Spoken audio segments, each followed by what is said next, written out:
We have our last final guest for today, and it's Girl in the Red Cape. Thank you so much for your patience. We are very over time with today's episode, but let's end with a really good note. I'm excited to hear from you. Let's go. Excellent. Thank you guys very much for having me on today. My name is Nick. I'm one of the co-founders of Visionary Studios, the project development company here on Solana behind the Girl in the Red Cape. And at its core, the Girl in the Red Cape is a Web3 storytelling and world-building experience. The story is a multi-chapter saga which follows this girl in the Red Cape and her travels through these 12 cinematic worlds that were created by the digital artist Stuzor. And Stu is he's an amazing digital artist who has had a lot of success on Ethereum, and we're thrilled to have partnered with him and bring him and this level of art now to Solana. So to help develop the storyline and the story of the Girl in the Red Cape, we were able to bring in Zack Stentz, who's a highly accomplished Hollywood screenwriter, best known for his work on films such as Thor and X-Men First Class. And finally, we needed to find the voice to narrate this story and bring it to life.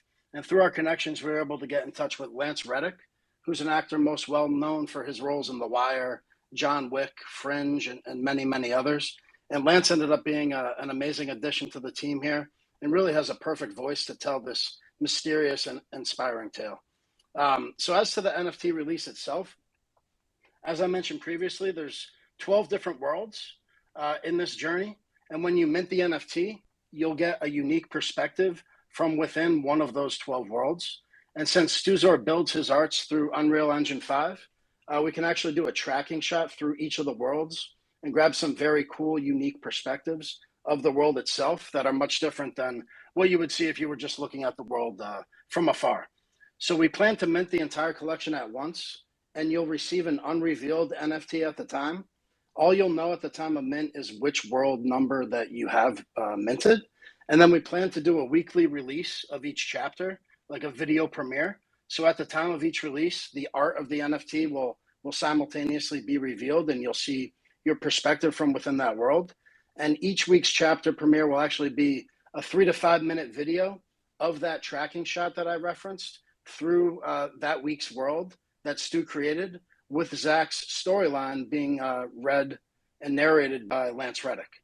So we view this as a really nice opportunity for investors to mint this NFT and get an amazing, first and foremost, an amazing and unique piece of art by Stuzor at a reasonable price point as compared to what a lot of his other art sells for and has sold for, but also to become part of this story and world that we're certainly planning on going out and shopping to other studios and developing some IP, whether it's a movie or a short series, a graphic novel, etc.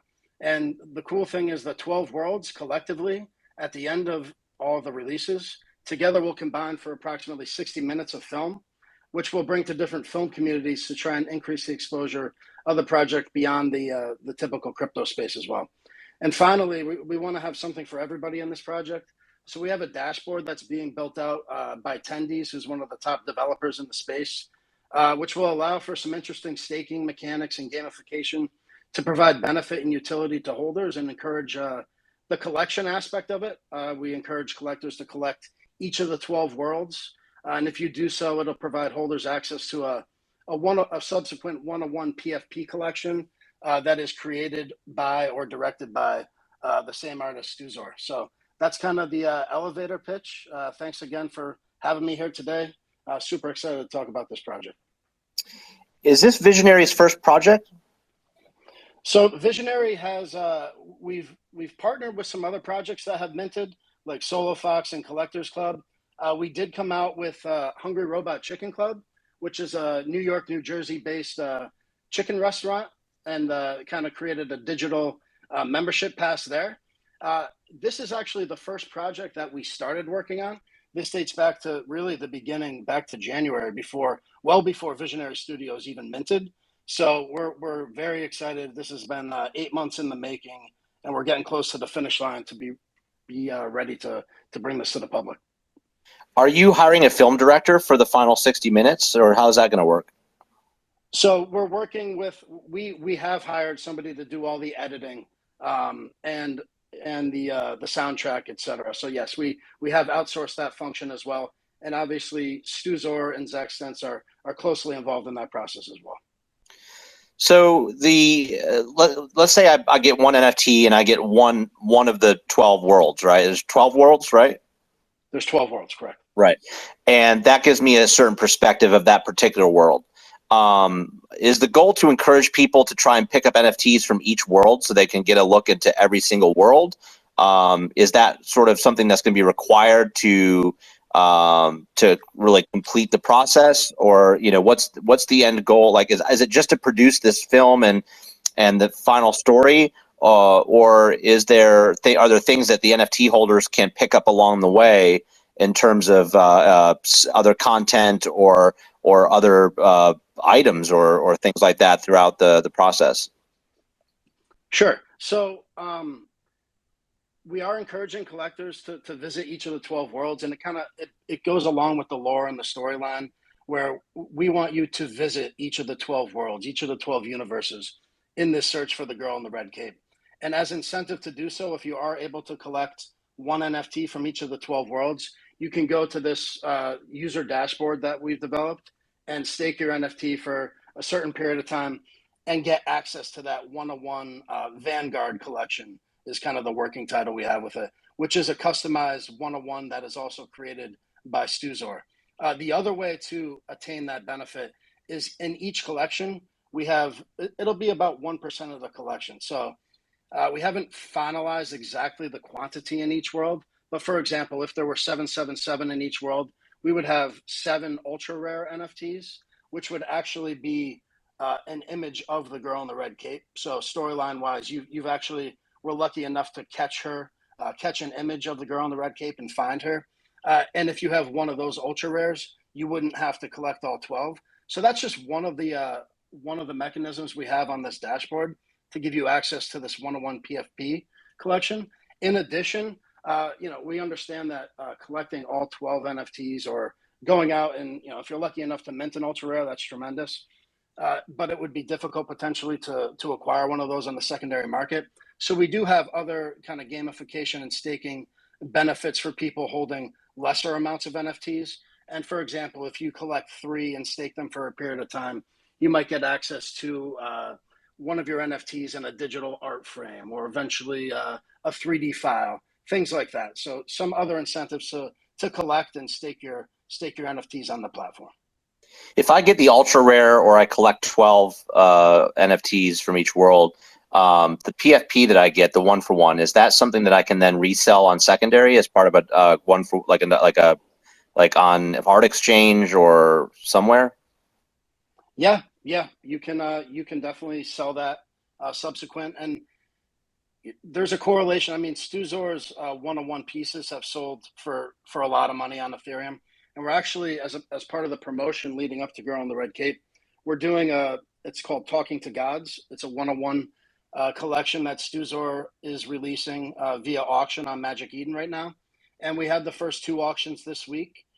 The auctions will continue next week on Tuesday and Thursday, and then the week after on Tuesday and Thursday, leading up to the Girl in the Red Cape Mint. And so the auctions so far have sold for 50 and 55 SOL each. So we think that there's a correlation there between for the investor to kind of look at, what am I buying into this project for? What can I collect all 12 worlds for? And then what can I convert that into a Stu 101 PFP? So that's definitely one of the things that we thought would be attractive to an investor. Well, will there be any sort of combination of NFTs that I could get that will give me access to the Visionary DAO, or is that going to be completely separate? So Visionary Studios Genesis membership is completely separate from this, other than the fact that they'll certainly get whitelist opportunities and things like that. But this project does stand on its own in terms of the benefits that it provides to holders in Girl in the Red Cape. And then at the very end is my last question. You said that you're going to submit these to what, film art houses or film festivals, or at the end? Yeah, absolutely. So at the conclusion of this itself, it will be approximately a 60-minute film. And we think that due to the uniqueness of how we're rolling this thing out, and it being a Web3 project and some of the names involved, that there will be some traction in terms of getting this in front of certain film communities and film festivals, et cetera. And that's just one of the things that we want to do. We certainly have plans to go beyond this, turning the girl in the red cape and all these 12 worlds into a functioning, metaverse that we've already partnered with, building out some Oculus technology and allowing the users to kind of go through and journey and search these worlds. And that's one of the additional things that this 101 series, they'll get some special benefits in kind of that next chapter as the story evolves. Have you guys thought about doing like if you own a 1-for-1 PFP or ultra rare, and you guys get into a film festival, like offering those holders the ability to get a ticket into that festival or something in the future? Like, I know you can't commit to something that hasn't happened yet, but Yeah, of just a course. thought. No, it's certainly a priority for us to deliver, very cool and unique experiences for those special 101 holders. So that's definitely something that would be on the table. Thanks. Absolutely. Thank you.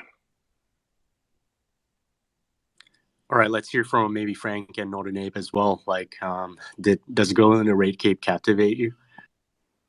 Yeah, this is so interesting. I'm honestly kind of very intrigued by, especially with the personnel on the team. I guess, can you go into detail, like how you got all of these different members on board? Like, was it like close family connections, or I guess maybe it's more of your experience. I would definitely love to learn how that came about.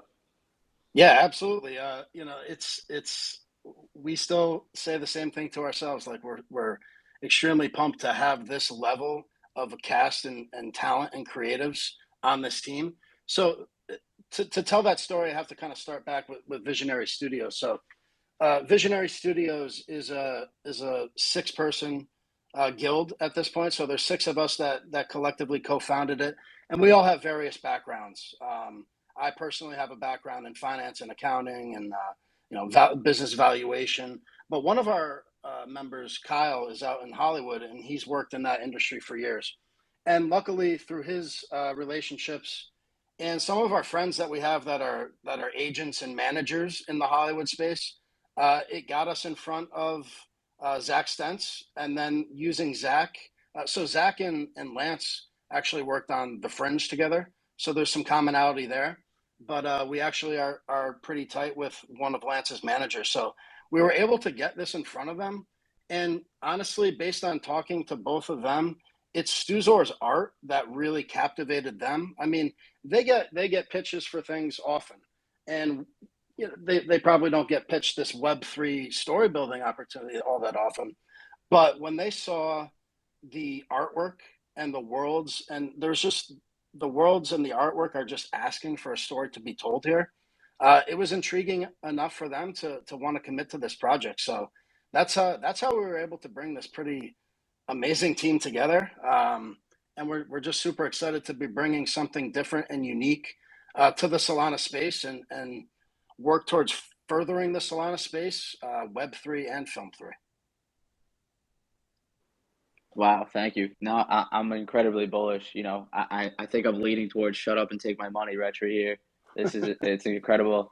I'm always intrigued. I think I got around my first project last week on this kind of lore and storytelling, and I think it's gonna have a bigger presence, in the community that you build.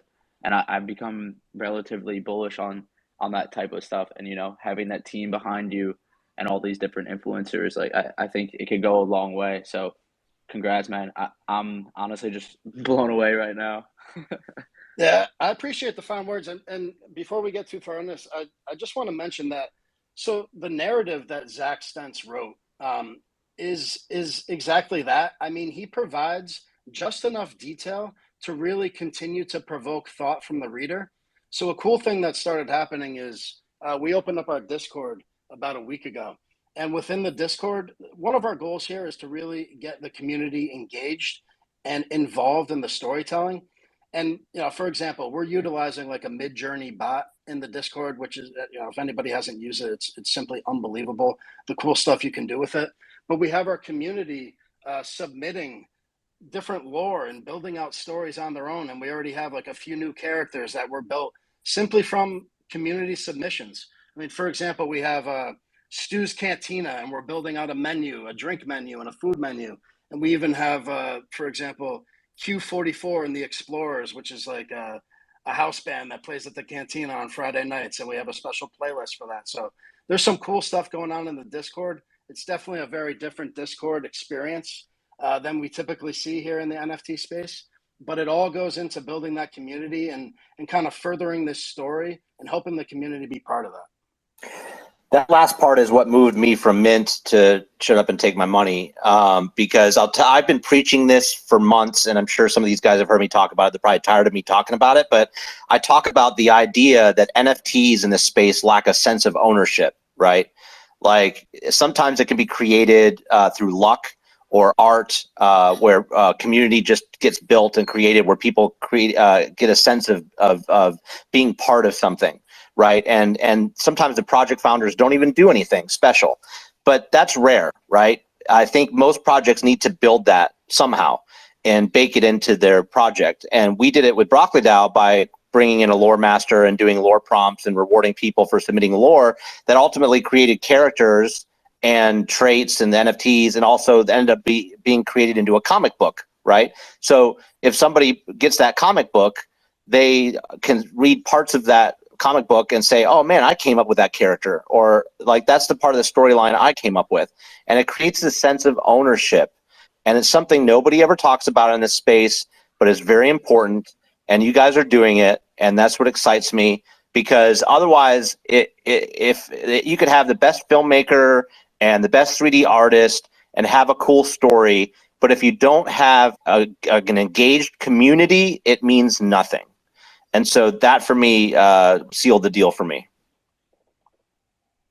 I appreciate that. And yeah, it's super important to us. And we think that that's the right way to kind of create these super fans, like you said, and they feel like they took part in building the story and have ownership of it. And that's the best way to start building. Certainly it's we're hoping for the best here, but that's how you truly start to create franchise type material. So I appreciate that. Oh, yeah. Oh, sorry. No, go. Yeah, no, I want to add as well. Like, this is awesome. I really like the quality of the art here. Like, you guys are, like, it's with the one-on-one stuff, and funny enough, since this bear market started, I've been so bored because of the non-frequency of like big mints that I started kind of collecting some one-on-ones, and I'm actually working on a virtual gallery. So, yeah, this definitely intrigues me, and you guys have like a solid team, which is awesome. And even this lore stuff, like the structure of it with the 12 rows and ultimately like an end product of 60 minutes, like you guys create a lot of anticipation. And with the Solana users, there's so much impatience and stuff, and like the fact that they'll be getting pieces throughout the journey, I think it's going to be very critical in maintaining hype and maintaining a community interest, in the fact that people can input and talk about their own lore and even see that come to real life is extremely bullish. So kudos on that. Actually, a question I had. So I know you guys mentioned you don't really know the supply yet and stuff, but you did mention like there's going to be like a reveal aspect to things, and then there's going to be like the 12 roads. So initially, if I was to mint an NFT, I guess I would get like a standard kind of token or whatever, like a graphic, and then it would give me like a number indicating like what world. Yeah, so you'll get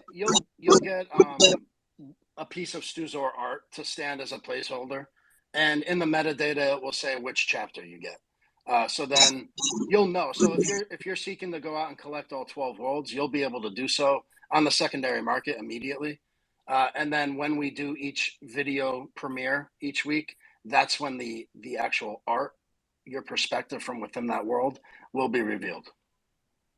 Okay, and with that perspective, like hypothetically speaking, like if there's 777, we're saying like 7 of them are rares, and that would leave the remaining 770 art pieces. Are they going to be like all similar for the world, or is it going to be like each one's going to be a different perspective? Like, is it like a one-of-one kind of play, or like, because I know it's not a PFP. I'm just trying to like, could you explain that a little bit? Understood. And that's been a concern of ours, to make sure that there is enough differentiation between each of the NFTs.